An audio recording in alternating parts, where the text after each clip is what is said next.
Producer's program. The program content is the sole responsibility of the producer and does not necessarily reflect the views or policies of CATV2, Oshkosh Community Access Television, the City of Oshkosh, the Oshkosh Cable Television Advisory Commission, or Time Warner Cable.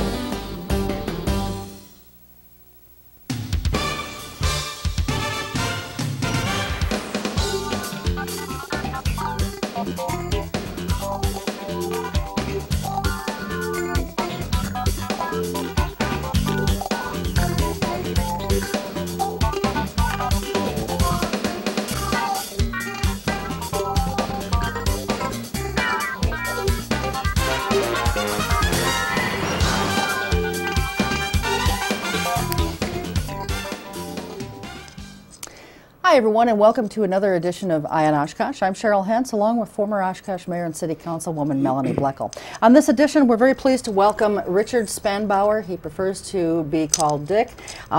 Dick is the Republican challenger in the 53rd Assembly District. He will be challenging Carol Owens for that Assembly seat in the September 2004 primary race, correct? Yes, ma'am. Okay, and then the general election will be in November of 2004. Why don't we start by having you just tell the audience a little bit about yourself, where you hail from, what you've done for a living, and why you're running for Assembly. Well, first of all, I'm from the Oshkosh area. Originally, actually, I was born in New York City at the age of 12.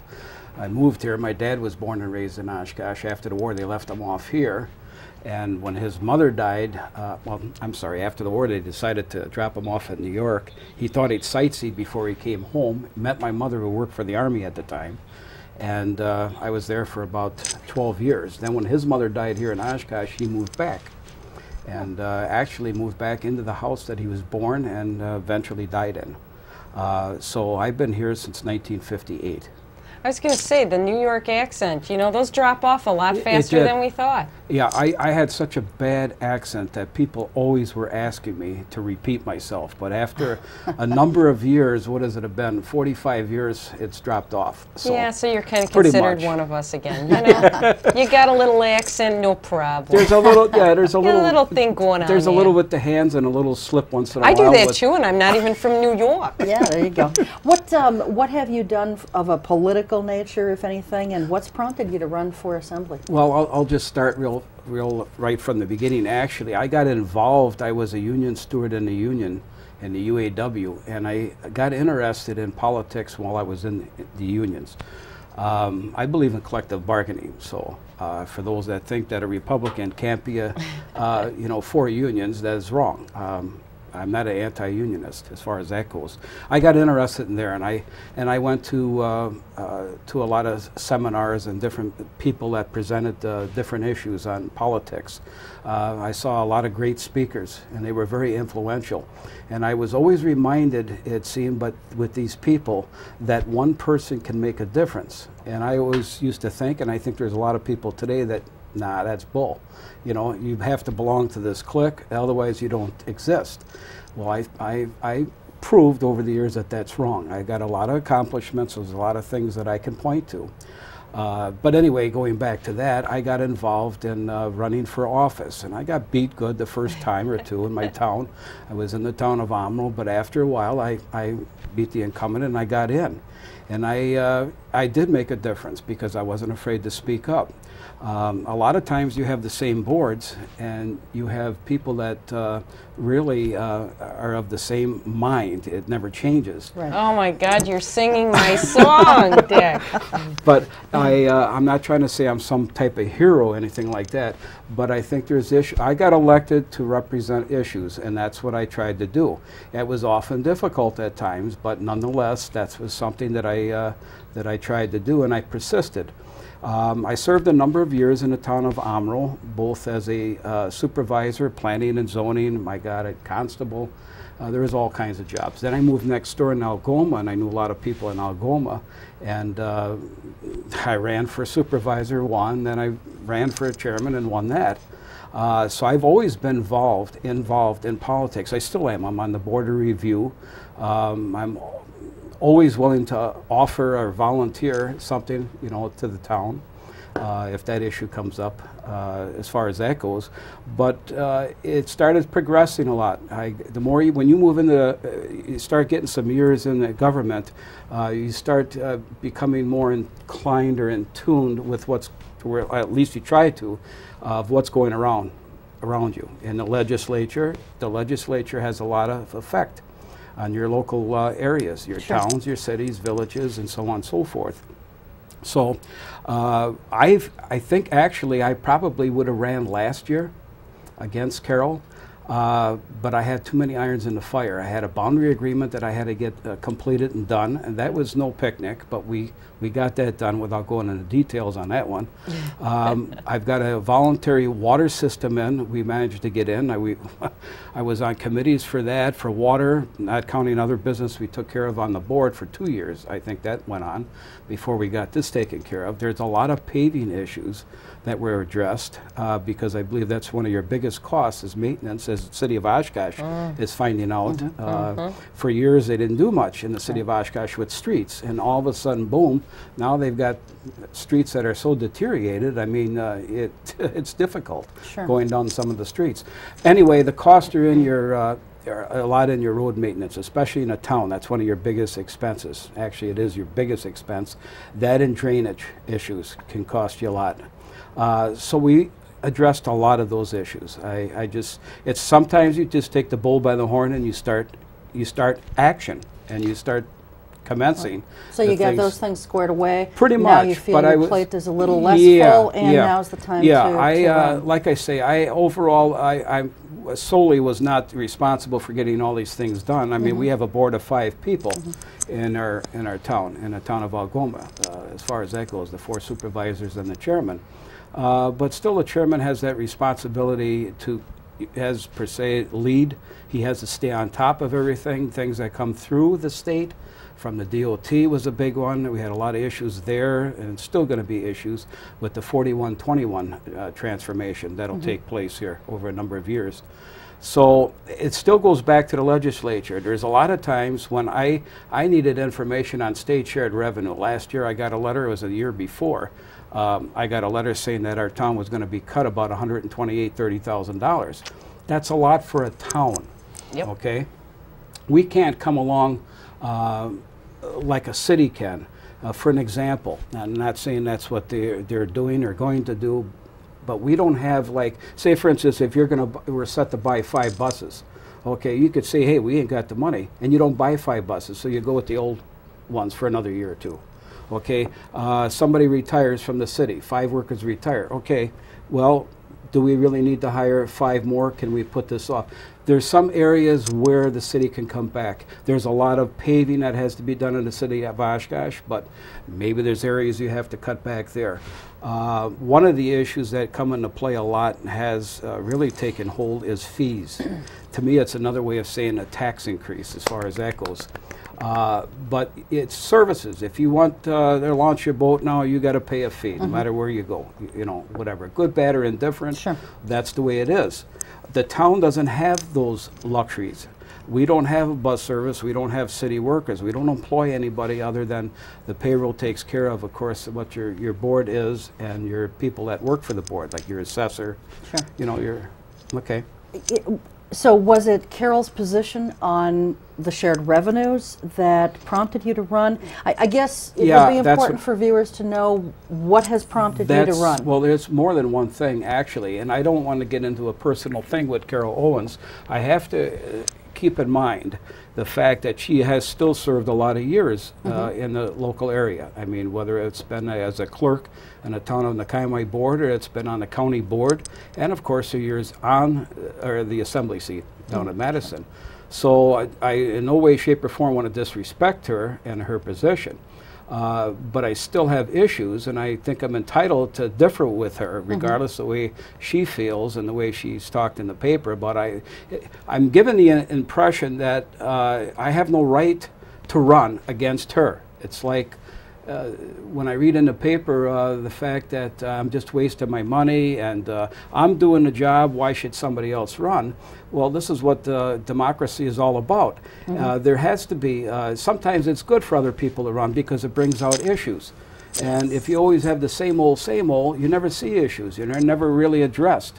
You don't know really what's going on unless you get somebody. And that's exactly right, Dick. I couldn't agree with you more. One of the things that I think is really distressing for average people like myself and yourself is that if there is no challengers to these seats in the Assembly or at any level of government, if you're not paying attention all the time, they can talk any kind of talk that they want, and as far as we know, it sounds real good. Yeah. Because we don't know the difference.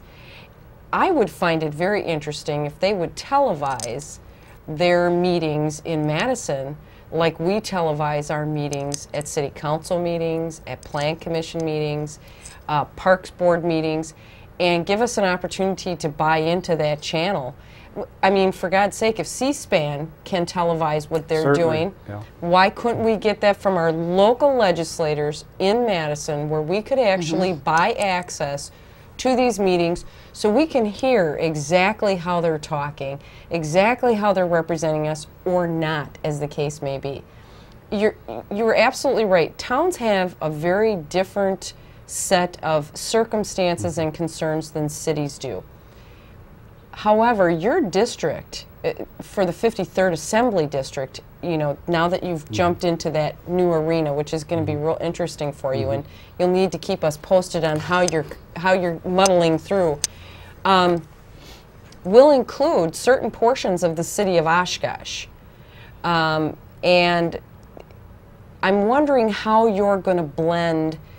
One of the things that city representatives and town representatives have been accused of is not really being able to understand one another and the concerns. Cities always feel as though we provide the services which you've talked about, busing, libraries, you know, parks, what have you. Towns provide a very beautiful rural setting and have, you know, the nice big yards and can brag about those kinds of things and not the extensive sidewalks and things like that. How do you blend your knowledge of more a rural town living with the understanding of city concerns? Because you'll be required to have that blend of understanding. Will you be prejudiced because you have more of a rural background? And I don't mean rural in a negative connotation. I know what you mean. But where you've been a town representative and you have such a strong understanding of those things, do you feel as though with your work, and I know that you've done excellent work with the city of Oshkosh in boundary agreements, which is no small task. That was no small task to get that taken care of, and I give you a lot of credit for being able to bring the people to the table. Do you feel as though you've been able to get a better understanding through that working relationship that's been pretty newly developed? Let me just say this. The day after that I was elected, I met with the Chamber of Commerce, John Casper, and his planner. And I made it clear to him that I would like to work with the city of Oshkosh because they are our neighbors. In the past, it's been us against them. It shouldn't be that way. One of the things I was for the boundary agreement for was the fact to bridge that. We have a lot of people living in Algoma that do a lot of shopping in the city of Oshkosh. Sure. They work in Oshkosh. Sure. I mean, you can't have an island. You can't have two islands. There's no way. The biggest difference we had was the fact of the way the annexations was going. It was hurting us because anytime you annex, you lose tax base. Sure. You know, big time. And I understand Oshkosh wants to spread their wings, so to speak, in the industrial parks and all that stuff. That's fine. That's how a city expands.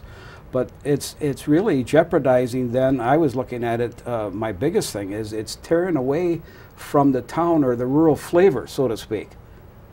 It's good to have the industrial park because it does offer jobs. I have completely for that. I have nothing against that. Sometimes it's just a matter of the way people go about it in addressing. Attitude is a big thing. You don't look down. The big city of Oshkosh should not look down at who are they.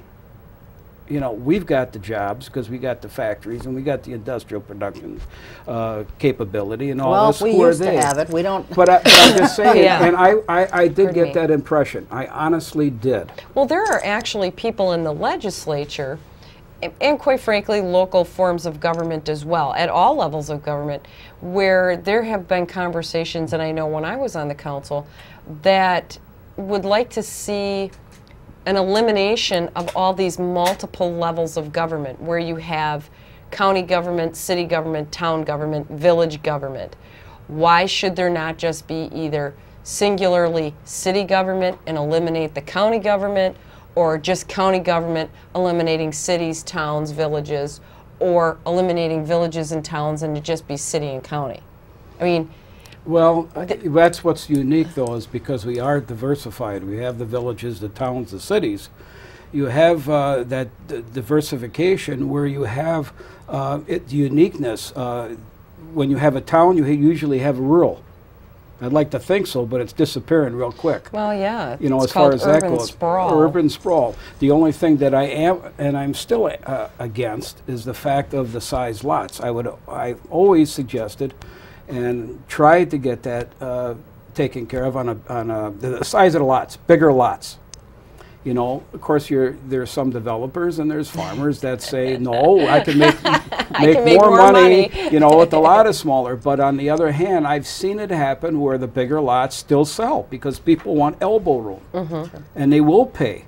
They will pay. And especially the last, up at least until 2001, well, it's still happening for that matter. The interest rates are still low. Right. The economy took a nosedive, say around 2001, but from about 92 to 2001, I mean, you know, people had money. They were buying anything and everything, you know, whatever, with this extra money, and one of it was land. And they could afford to buy, you know, and pay $50,000, $60,000, $70,000 for lots. I just could never understand somebody having a $225,000, $50,000 home on a cracker box lot. It just never made sense to me. I respect it because it was a tax base, and they still, that didn't take me away from representing them any more than if they lived on a 2-acre plot for that matter, so I'm not knocking them. It just, I'm very rural minded. That doesn't mean that I'm not city oriented, meaning I know we have neighbors to the east, and you have to address those issues.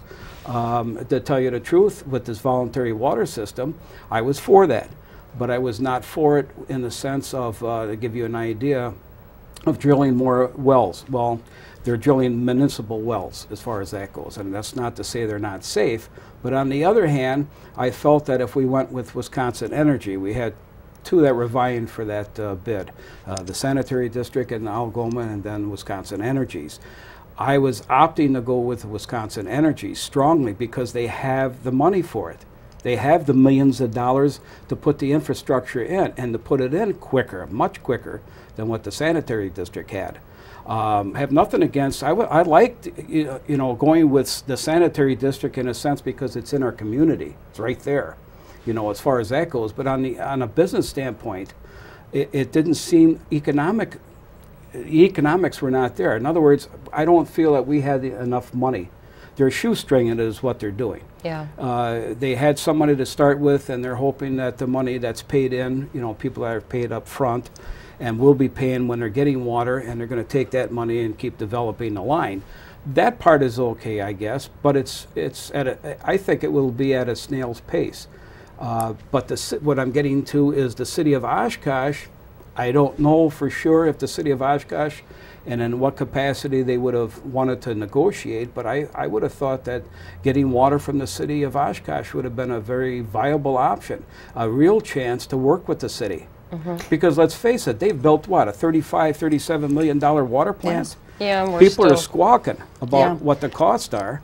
yeah. You know, how much would that dropped? I mean, the cost to the city of Oshkosh taxpayer had they sold water to us. We're a town of 6,000 people now. We've probably got something about like 2,000 properties, 1,900 and some, whatever, rounded off 2,000. I'll probably get nailed on that figure, but whatever. Just try to remember what you said when, well, don't hold me to that. Yeah, don't hold me to that. But whatever, the point remains is that it would have been, I think, an option at least to go to the city on that. And I think that I'm trying to bridge. I've always had in mind to bridge, not taking anything away from the town of Algoma, certainly not, but always reminding people we are still neighbors on the east. Now we have this boundary agreement. I think that really puts a lot of dialogue between the two communities in more ways than one. And that's what I'm for. I'm for bridging. Good. And I don't want to be an island. I don't want to get on my, go to the moat, so to speak. Whatever, and say, I'm a town guy and that's the only way you should live is in a town. That's foolish. Well, you know, you had mentioned about talking with John Casper from the Chamber.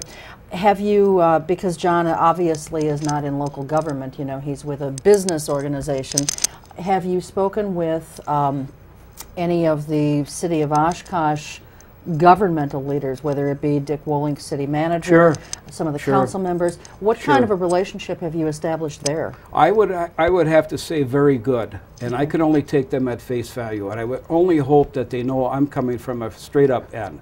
I like to think that people know me that way. I'm not perfect. You know, there's times when I I went home and I thought, oh, and I kicked myself many times for my mouth or whatever.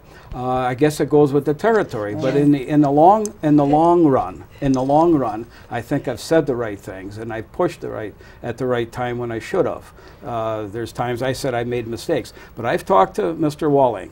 I think he has a very serious concern and an interest and a feel for the city of Oshkosh. Actually, at first I didn't. I'll be quite frank with you, but as I got, like anybody, you get to know a little bit. At least in working with this boundary agreement and other things like that, I felt that we were starting to kind of melt a little bit, mellow out a little. And Stephen Hentz, I can't say more than enough about him as far as the mayor goes. My meetings with him are just been exceptional. He feels the same way that I do, is that he has neighbors on the west, and that's the way we should have some dialogue. Casper, I mentioned John Casper. I think he's been fine for the Chamber of Commerce. As far as where I have, talked with him, and from a standpoint of what he understands, he's not perfect. He has enemies like I have enemies. Sure. Anytime you're in a position, he's president. You have a target on your back. You have a target, always. God knows we know that thing, don't we? But those people I have mentioned, I think Jane Vandeheim made a effort one time in the beginning to bridge us. Another gal with a target. Sorry, Jane. We're all in that. We're all in that situation. One of the questions that I wanted to ask, because obviously finances are such a big part of what's going to be coming down the pike for the state legislators to have to face. Much as we have faced them in our last budgets. We had past Governor Scott McCallum saying that the local municipalities and towns and village administrators were all the big spenders. We were the people who were blowing all your money, spending it foolishly. Then they came up with this really terrific idea to take the tobacco money and plug the hole in the deficit, which really didn't, how many fingers can you put in the dike? Yeah, exactly. That didn't take care of the problem. So the ultimate response was, with the help of the Republican Party, big help from the Republican Party in the Assembly, they decided to slash and burn the shared revenue, which, Dick, you and I both know, working on the budgets that we do, there is not fat in these local budgets.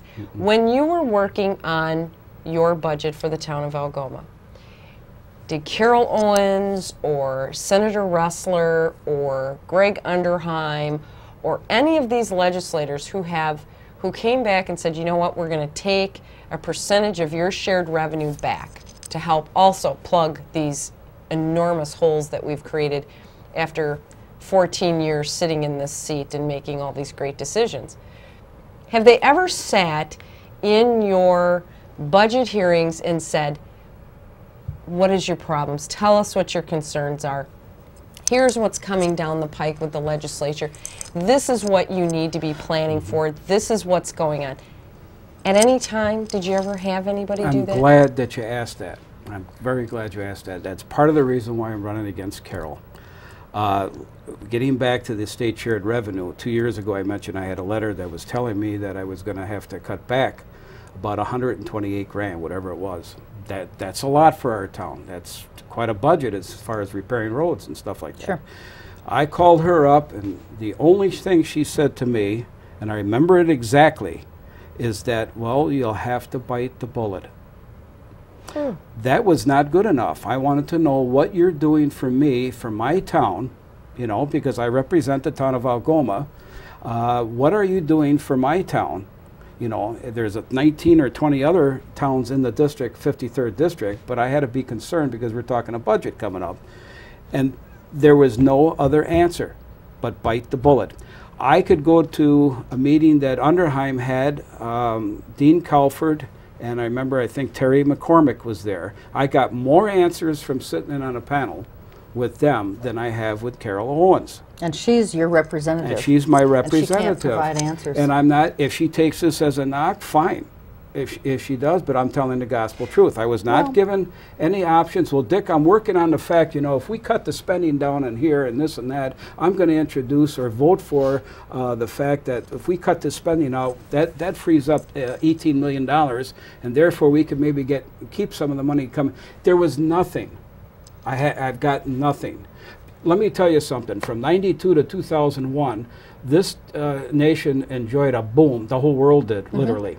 I mean, which meant there was a tremendous amount of tax money being paid in the, we'll call it surpluses. Well, all the surplus talk not that long ago. You know. Yeah, you mean when we got those little checks back. Yeah, which they wish they would have kept. I would rather have kept it rather than give it back to me as far as that goes. And then take it back, give me 400 and take back 600. Exactly. So it didn't make sense.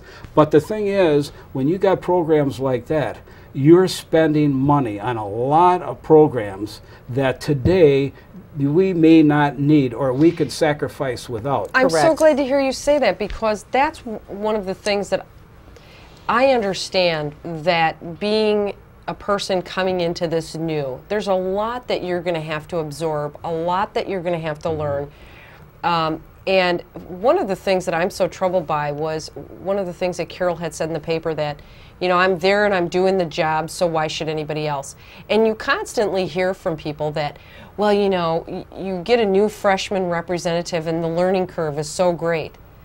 Do you think people truly, I guess I'm so concerned about this, because are people more satisfied with abominable representation because they've been there a long time, gotten us into a deficit situation, and that's a comfort level to them, versus a new person coming in and potentially helping to fix the problems? I mean, let me just say it this way, if this makes sense and if this is relevant.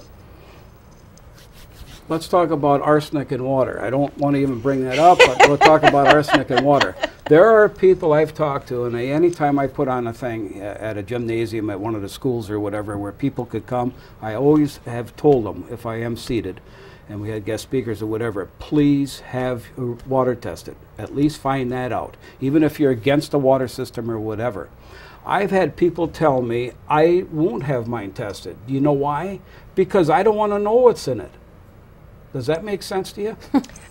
I get your point. You get my point with I what do. you had just asked me? It's easier, because if you start paying attention, it might be too overwhelming for you to totally be able to appreciate how bad it really has become. So out of sight, out of mind. I want to go back to something that you had just said a few minutes ago, Dick, and it was that, you know, when you were answering one of the questions, you know, you said, if Carol thinks it's a knock, I'm sorry.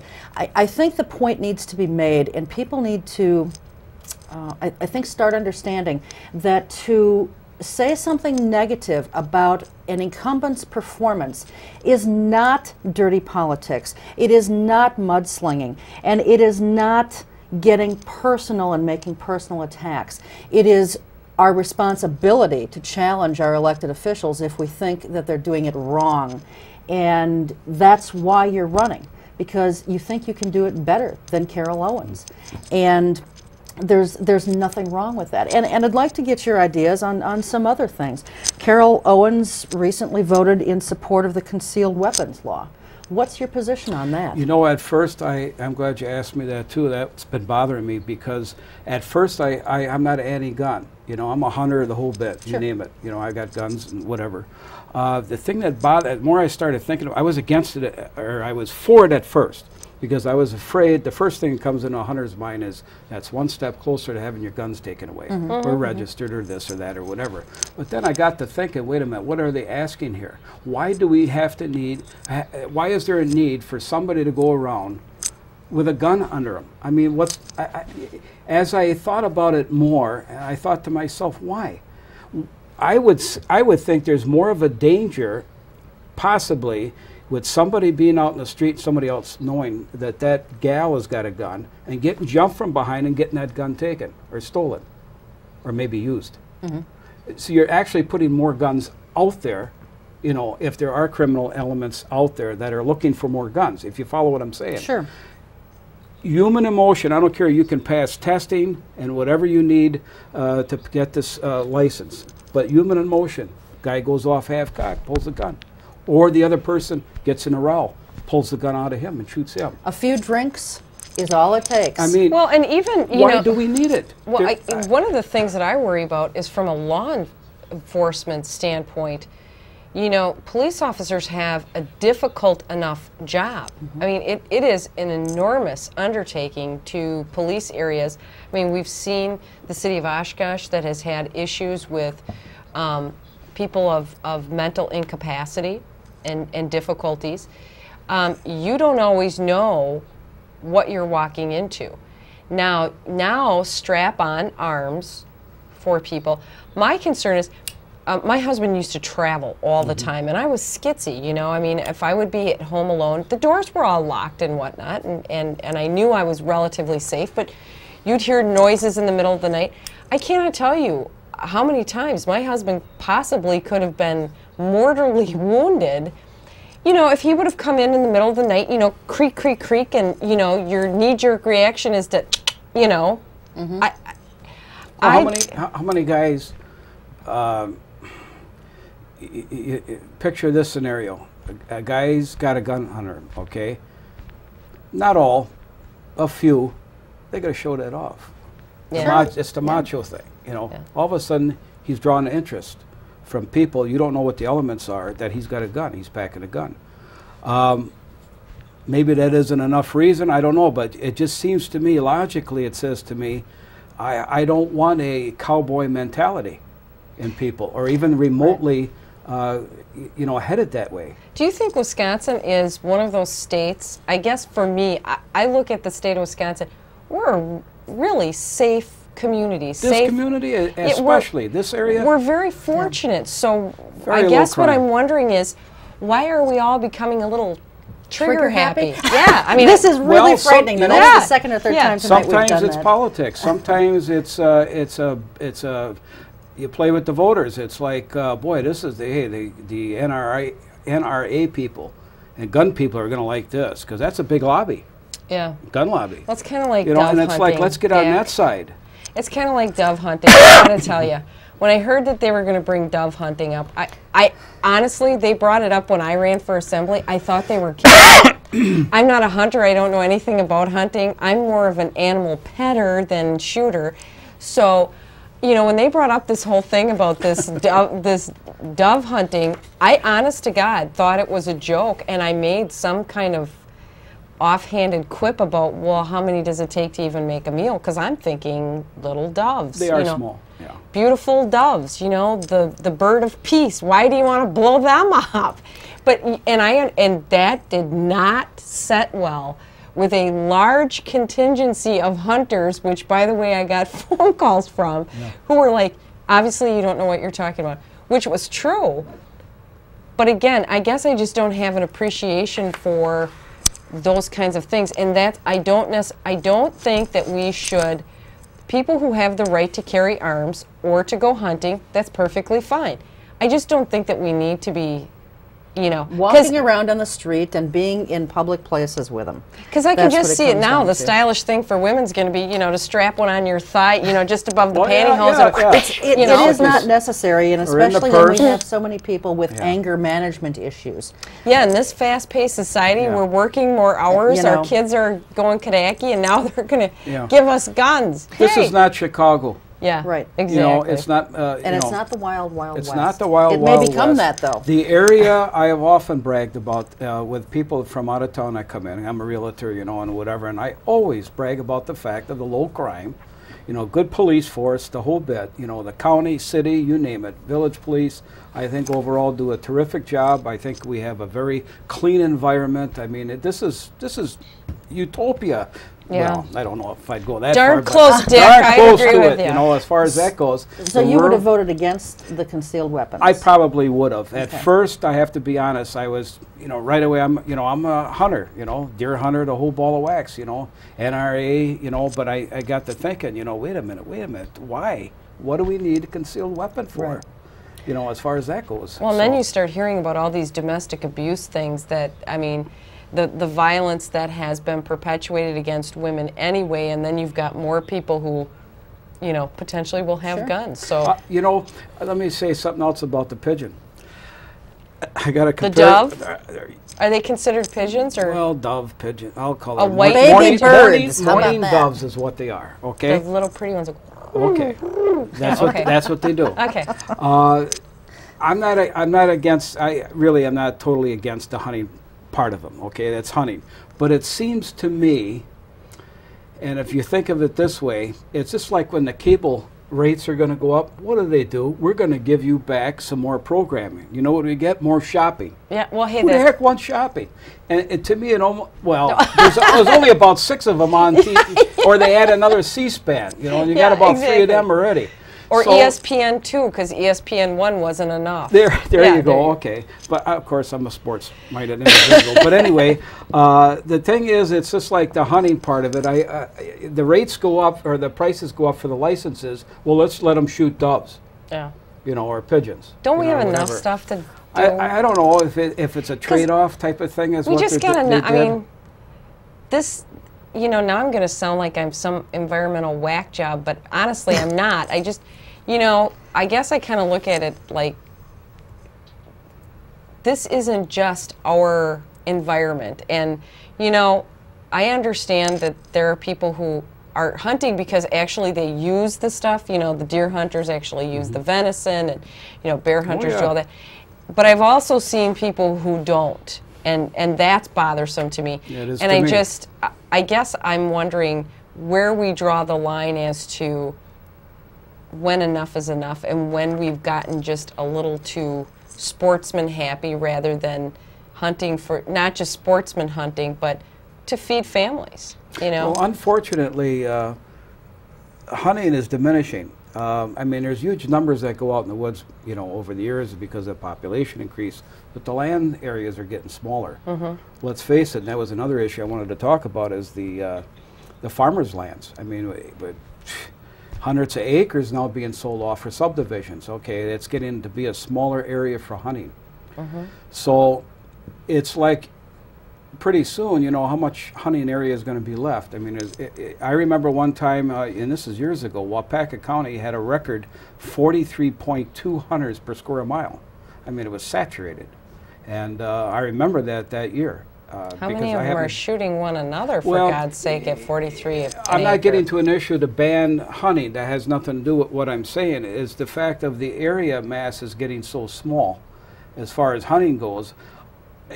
The hunter that pays for the licenses, you know, as far as that goes, he has, where's he going to be going? He pays all these enormous prices for licenses, and there's a lot of them. You know, plus your fishing, trapping, hunting, you name it, whatever. So and then there's stamps. Are you suggesting that maybe there should be land set aside, not just for hunting purposes, but for recreation, for the animals? I mean, for habitat for animals, so that when the seasons come around and the lands become populated with deer and pheasant and grouse and whatever else, that there's actually someplace to go and hunt, and someplace, you know what I'm saying? I'd like to preserve that. I mean, I really would. Even, you know, there's a lot of anti-hunters out there, but I mean, still, there's a lot of hunters out there. I would like to go someplace and hunt. I'm fortunate right now. I go out to the Bradley Marsh. I know the Bradleys out there and whatever, and I'm able to hunt out there. But there's a lot of people where it's getting scarcer, and I would like to see, you know, more land if. Subdivisions are fine for people building houses and you get a tax base off them, but I think you still need to preserve what Wisconsin was really all about when we talk about recreation. The camping, the hunting, the fishing, the whatever. Sure. And we need to preserve that. Another issue I have a lot with is the farmers. The farmers are going out way, way too fast. And that land is going off to subdivisions. And that's bad. Because it not only in some areas where there's not a water system, there's more wells being drilled. We need to keep the farmer on the land. I was a very strong proponent, and I still am, of the ethanol plant. I was the only one on our board out of the 5 that voted for it. I took a beating on that. You and I spoke. Only the Lord knows what I took for a beating. What got me the most is that people were willing to throw it at you and threaten you, but you could not present facts to them. And what I was really sorry to see, more so than anything else, it was almost a neighbor against neighbor, a shouting, a arguing. I came across this, the division over such an issue. I don't want to go into too much detail about that, but my idea was a lot more than just the local area.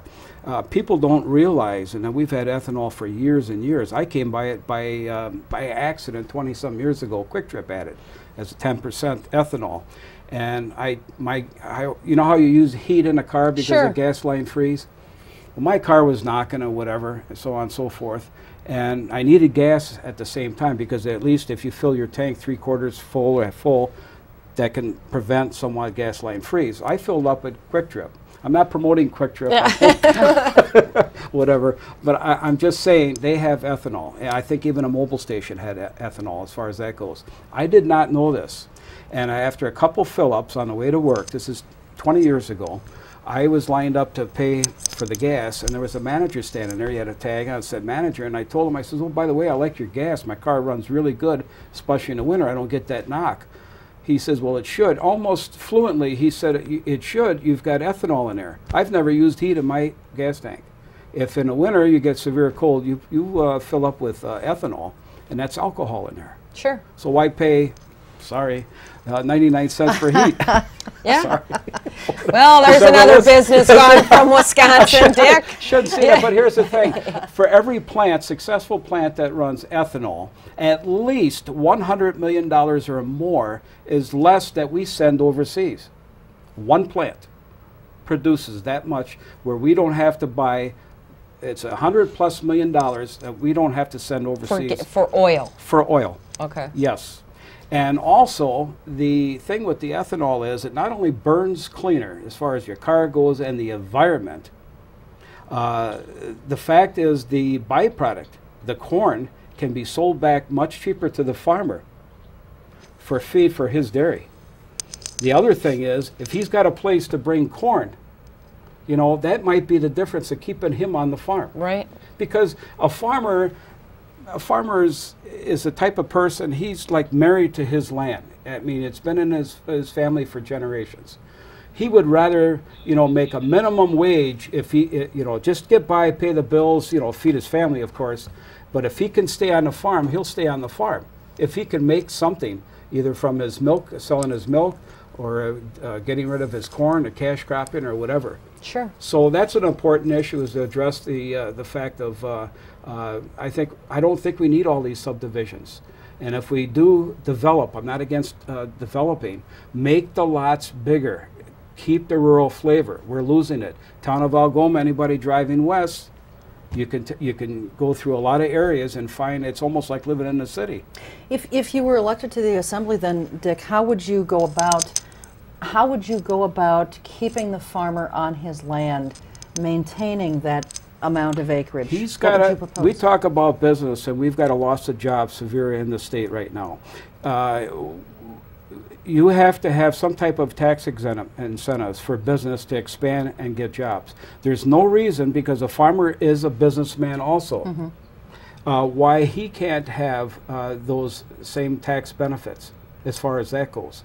Or in the form of, like we say, we have the ethanol plant. I'm not saying you should build an ethanol plant on every square mile, you know what I mean, every corner. That's not what the issue is here. I saw it as a beginning for the farmer in this area. Let's face it, Pickett closed up. The Green Giant or whatever they had, I forgot. There's been several different ones. Friday, Del Monte, whatever it's been. You know, they don't have a place to take their corn there. But now, I mean, they have a place where this uses a lot of corn. When I took the tour, I was told that they were producing in the neighborhood of 66,000 gallons of ethanol to 72,000 per day. That's a lot of ethanol. But that's also, I'm seeing a lot of dollars that are not going overseas for the Mideast oil. Do they use ethanol for anything else, like liquor? Because it's an alcohol base, do they also use that in alcohol byproducts like booze? I think there's talk from what I've read a little bit. I don't know if it was a flyer. I can't remember where I saw it. Where I've used, yeah, that's some hooch. Well, I was just going to say, well, do they just slap a label on there and it's moonshine, you know? In a little brown jug. And like you get your own ethanol. So tax incentives then for farmers? You have to have that. What else They're would you businessmen propose? also. Well, it goes in hand with the jobs and manufacturing. Now, here's another issue we have is healthcare. Bad. That's a bad situation. Yes. Very bad, and it's getting worse. Give you an example, small example, but it's becoming a big one. We had a problem with Aurora and Touchpoint. They kicked out about 15,000 people. So now you got to go running for a doctor. Some people have had their doctors for 20 years or longer. You know what I mean? Especially elderly people, you know. Now all of a sudden they got to go find another doctor. Well, okay, so they finally get another doctor. What happens? They settle. Now you can go back to Aurora. So you go back to Aurora. I did this. Got my doctor. My wife has the insurance for us, the Touchpoint. Now we find out that we have to have another insurance come January 1st. I think we're going to Affinity, if I'm not mistaken, which means we got to change another doctor. Your wife's employer changed insurance again? They went from a Touchpoint to I guess the network? they're going to be going to Affinity or Network, whatever. Sure. Affinity, Network or something like that. I guess that's what she brought home, and that's what she was told. I'm not knocking the company. No, the continuum of care. And the constant changing. It's a constant changing. But then on the same token, these companies too have to try and find the lower prices, I mean, to stay afloat. Because the premiums, I mean, it's like, you know, your premium is like $54 and some change every other week, and all of a sudden it goes to $75. And then it goes to $83.20. Right. I mean, you know, so they have to make some moves. They have to make a profit. If they make a profit, that means you keep working. So I don't knock the companies for it, but something at the state level. I hate to use the word, and it's probably the wrong word. The only thing that comes to mind is some type of cost control for that. I don't know if that's workable. I don't know if you can merge. I even thought of this. Recently, I've taken a bunch of insurance companies, if they could all broker a pool, especially for people that need the people that are small business, and broker a pool. I'll give you an example. Usually like a State Farm or Allstate or whatever, Farmers Insurance, they have other companies, you know, that usually the broker can write for or whatever. Sure. Okay, that's a pool, and usually get it cheaper. Now, why couldn't a lot of these insurance companies, at the state's request, or at least have a meeting with the insurance companies, broker a pool for people that are small business and do need the protection? I'm a realtor. I'm, by state law, federal law, I'm self-employed. If I was by myself, I would have to have my, buy my own insurance. The realty company I work for does not provide that. It's not like when I used to work for another company. They provided the insurance. You paid somewhat of the premium. Okay, farmers are the same way. A lot of your self-employed, whether he's a carpenter, electrician, a plumber, they need health insurance also. The farmer, you know, that's another reason why the farmer is going out. The health insurance is another issue. They can't keep up with that. Sure. Plus the fact they're not getting anything for income for their products. as far as that goes. So I'm looking at, I wonder if there's such a thing as a pool with all these insurance companies, and if they could have a brokerage or a group or whatever you want to call it, and maybe work out of a type of fund, and then let the state offer some incentives for that. Sure. To help the small business. We are down to about 8.5 minutes of time left. We went that fast. It went that fast. And there's a couple other things that I want to get to quickly before our time completely runs out here. Democratic challenger Steve Dito was on a few shows back. Okay. He has presented some very, I think, interesting and out-of-the-box ideas. You've mentioned manufacturing jobs a few times during the past hour, and certainly he's a Labor Council president. He's very much aligned with your way of thinking, probably.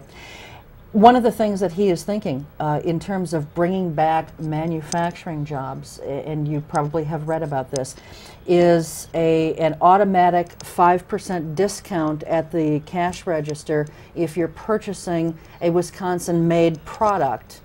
For example, a Harley-Davidson motorcycle, an Aaron's snowblower, a John Deere tractor, something that's manufactured in Wisconsin, automatic 5% discount.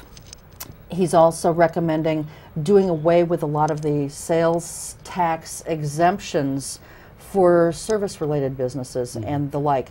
What are your thoughts on some of these things? Well, offhand, it sounds good as far as that goes, but I think you'd have to weigh the issue of what the balance of what the loss of revenue means on one end. If you're not, if you're getting a discount on a product, surely somebody's taking 5% less. Or if it's a tax, you're talking about maybe did he mention the fact of maybe just exempting a sales tax on a Wisconsin product? I think it's essentially the same thing. Yeah. You know. There's other issues there of tax exempting. State legislators are going to love that idea because I'm sure that they have all that revenue figured out for the next biennium. One of the things that I wanted to ask, and if I'm jumping in at the wrong spot, one of the things that always has chapped me the wrong way, Dick, was when legislators take PAC money. They will take money from special interest groups like insurance companies, and then they sit on the health care committee who determines how your reviews are going to be done if you're dissatisfied with your insurance company. If your doctor says, Dick, you need a special operation, insurance company says, hey, listen, we're not paying for it. The legislators and the insurance companies get to work together on what's acceptable, what's not acceptable. The Commissioner of Insurance works with the legislature. Do you think it's appropriate to take PAC money? Do you plan to take political action committee money, special interest money during your campaign? Have you set up guidelines that you're going to follow in your campaign and how you're going to conduct yourself? Well, that's an interesting question because as a candidate for the Assembly or anybody running for office, that's first and utmost in their mind is where they're getting the money from. Because you always get accused, well, you know, if you take it from, for an example, if I take money, say, from the Farmers Union, the NFO or something like that or whatever, I get an endorsement. Does that mean I'm only supporting the farmers? If I get it from the real estate association or something like that, does that mean I'm only going to support real estate issues? Or that you'll lean in their direction when issues about them come up? You know what the most important thing is here, and not evading your question, is I intend to get as many independent people as I can to contribute and do it that way. As far as getting the PAC money, like I say, if the real estate company or association says to me, "We are endorsing you," or maybe the teachers union, I don't know about that, but as far as that goes, I know. But anyway, I mean, I don't know how is that to be interpreted. If I did take, you need money, right, and you need people behind you so that the people that are voting say, well, he's got some people giving him money, he must be all right. But see, and I think that's what's wrong with the whole thing is that people want grassroots candidates like you. They say they want that. They say they want a guy that's got some guts and who's going to stand up and who's not for sale. And then they don't do a damn thing to support him. Well, and then they use this ridiculous thing that says, You know, but he doesn't have all the big names, and he doesn't have the big endorsement list. So what? That's the last thing that we need is another Joe somebody taking care of business in Madison. What we need is clear thinking, somebody who can't be corrupted by PAC money. We need somebody who we can actually sit down across the table and talk just like this and say, you know what, Dick? We got a really serious problem with shared revenue, and you've got to take this message back to the governor and the rest of the assembly, because nobody's talking for us. Nobody's listening to us, and nobody's showing up at our budget meetings telling us what's going to happen in our legislature. I saw that a lot on past boards that I've been on. I've been on, well, 14 years, not counting committees and whatever.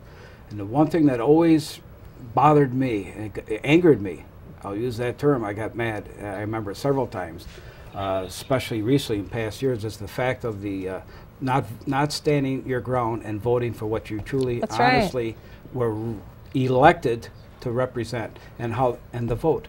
When it comes to that, some people make it an issue where, hey, I got to think about votes. I'm up for re-election. That's right. That is something I've always detested, because I am not that way, and I won't be that way in the legislature. Thank God. The thing with Carol Owens is the fact that she served her time. Now it's time, I feel, that she should move on. That's my opinion. And I'm running to hopefully remove her. Right. Because there are a lot of people out there in that district that want change. They truly do. I'm not running for some paradox or whatever, or that, hey, look at me, I'm high up here. That's never been my style. Yeah, that all you're going to get is an ass whipping. It's never been my style. I'm a very simple, plain individual.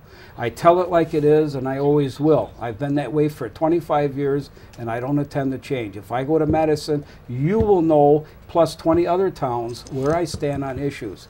And not afraid to go to each one of those towns like I have been doing already, and find out what really bothers them. You know, what do they feel? They may have better ideas than people in Madison. Probably. They actually work with this stuff every day. Yeah. Exactly. We have about 60 seconds left. Why don't you look right into camera number 3 here and tell the voters and the viewers why they should vote for Dick Spanbauer come next September. Well, I could tell you this. I may not have a magic wand where I can flash it and bang, all the problems of the state go away. But I can promise you this, that I am very straight up, and I will represent you honestly and fairly. And you will hear from me. Every town, I don't care if it's the town of Empire, the town of Oshkosh, or Rushford, you will hear from me. And I think that's important, to keep in touch with your constituency. And I'm afraid that's not happening right now. I honestly, truly believe that. But that's what you'll get from me, is straight up. Okay. Beautiful. Very good. We will definitely be having you back as the election gets a little bit closer. Okay. We had you on now. We know the election's, 10 months away or whatever, but it is a large district, and everyone seems to be announcing their candidacy early, probably because it is a large district.